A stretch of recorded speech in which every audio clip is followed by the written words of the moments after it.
All right, here we have question 5, and question 5 is saying a particle is moving on the x-axis where Vx is shown on the picture as a function of time. Let us recall that all units are an SI system. Then it's asking us, what is the displacement in meters after 2 seconds? So let us remember one thing before we can continue with this problem. We have to remember what displacement is. So we know that displacement is a vector quantity simply because it has magnitude and direction, the magnitude being the distance, and direction. So we can say 18 meters north, right? That would be a displacement. So here on this graph, we see the Vx and the t. So we have 8, 0, and 4. Let's see what these mean.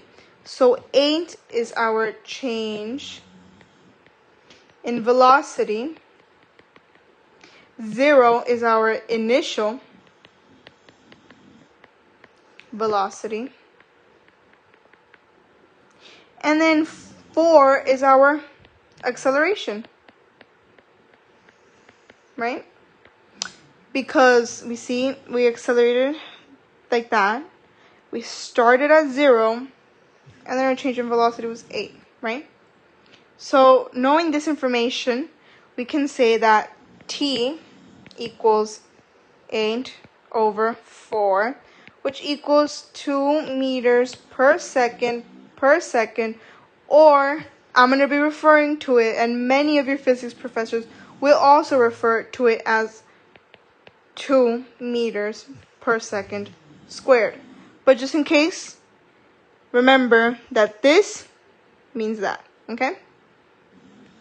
So let us recall this formula. S equals u t plus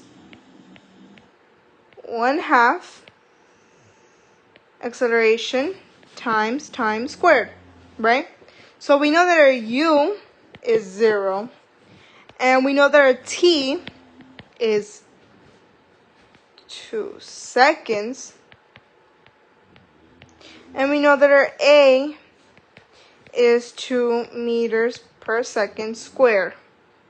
So when we plug this into the formula, we can see that S equals 0 plus 1/2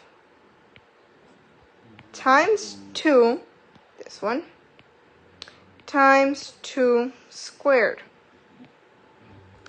So doing simple math, by just plugging that into a calculator, or just really quickly, if you know off the top of your head, you know that this equals 4. And they're asking us for a unit, meters, so we can't forget to say that it equals 4 meters, okay? So this is our answer. And now let's go back to the question. Right here, we circle 4.